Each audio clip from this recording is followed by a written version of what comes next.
Polisi mengungkap ada 4 orang terduga pelaku penyiraman air keras terhadap aktivis Kontras Andri Yunus. Polisi juga mengajak masyarakat untuk sama-sama memburu pelaku dengan membuka posko pengaduan dan nomor telepon hotline. Polisi terus mengusut kasus penyiraman air keras terhadap aktivis Kontras Andri Yunus di kawasan Salemba, Jakarta Pusat 12 Maret lalu. Menurut polisi ada 4 orang terduga pelaku. Hasil ini diperoleh dari analisa rekaman CCTV di sejumlah titik di wilayah Jakarta dan lokasi kejadian. Polisi bilang mereka menunggu Andri ketika berada di sekitar SPBU Cikini Raya. Kemudian 4 orang tersebut menggunakan 2 sepeda motor mengikuti korban ke arah Jalan Salemba. Sekitar pukul 23.32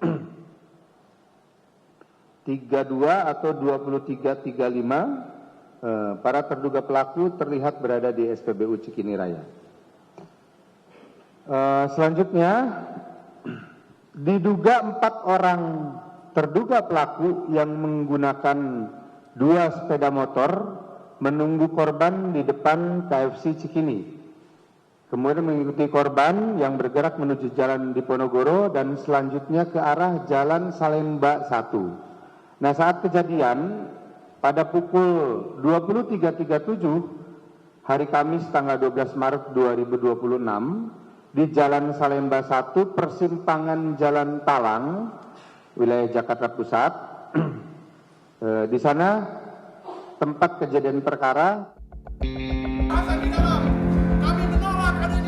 Desakan pengusutan tuntas pelaku penyiraman air keras datang dari berbagai pihak. Salah satunya dari Yayasan Lembaga Bantuan Hukum Indonesia YLBHI. Ketua YLBHI Muhammad Isnur bilang polisi bisa cepat mengungkap pelaku berbekal CCTV. Apalagi menurutnya polisi sudah mengantongi wajah dan sidik jari pelaku termasuk jaringan para pelaku. Sekarang bagi saya adalah sudah jelas wajahnya, bahkan polisi bilang sudah mendapatkan sidik jari dan DNA-nya, berarti kan sudah jelas namanya siapa. Nah itu yang kedua. Yang kedua, kalau ketika dia bicara jaringan, berarti kemampuan jaringan ini bisa punya kemampuan menghilangkan bukti. Kecepatan gerak dari kepolisian ini diperlukan. Sementara itu, Kapolri Jenderal Listio Sigit mengaku mendapat perintah langsung dari Presiden Prabowo untuk menuntaskan kasus penyiraman air keras aktivis Kontras Andri Yunus. Presiden minta kasus diselesaikan secara profesional dan transparan. Saya telah mendapatkan perintah langsung dari Bapak Presiden untuk melaksanakan pengusutan tuntas secara profesional, transparan. Kami juga akan membuat posko pengaduan sehingga masyarakat yang mungkin mengetahui dan kemudian ingin menginformasikan maka bisa memberikan laporan langsung ke posko pengaduan. Sebagai bukti keseriusan, polisi juga membuka posko, call center, serta hotline yang bisa dihubungi masyarakat jika memiliki informasi terkait kasus tersebut. Dengan begitu, pengejaran terhadap pelaku lebih bisa diintensifkan. Posko pengaduan ada di lobi gedung Ditreskrimum Polda Metro Jaya, Jakarta. Atau Anda bisa menghubungi nomor call center 110 atau nomor hotline di 0812 8559 9191. Tim Liputan Kompas TV.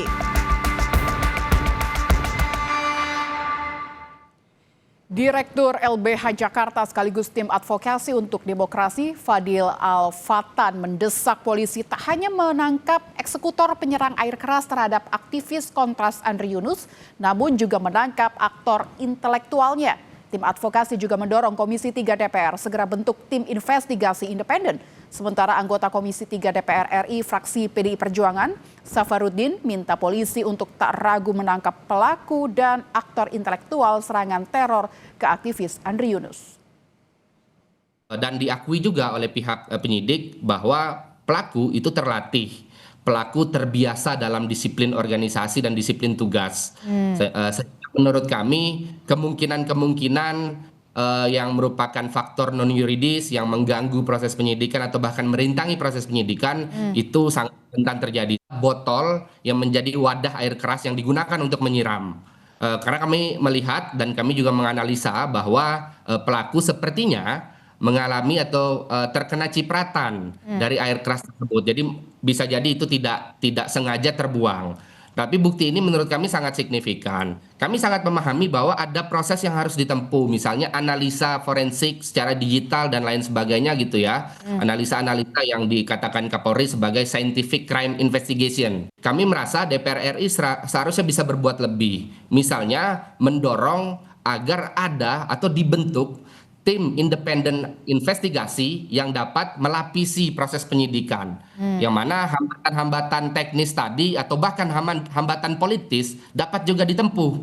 Sikap ini kan sikap yang sama yang dilakukan oleh DPR RI ketika kasus pembunuhan aktivis HAM Munir Said Talib. DPR RI tegas pas itu, oke, penyidikan ada tapi harus ada juga tim pencari fakta. Komisi 3 sangat mendukung Polri jangan ragu-ragu di dalam melakukan langkah-langkah penyidikan.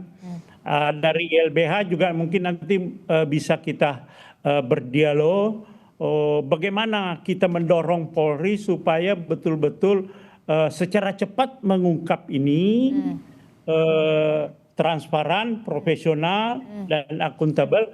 Betul-betul harus diungkap siapa sih pelakunya itu, kemudian siapa yang membantu dan siapa aktor intelektual. Saya kira kita bersinergi dari DPR, Komisi 3, dari Direktur YLBH itu kita akan sama-sama mendorong Polri.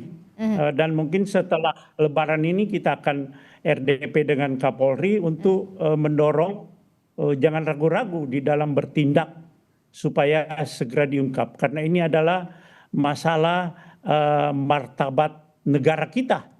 Ini merusak sendi-sendi demokrasi kita, melanggar hak asasi manusia, dan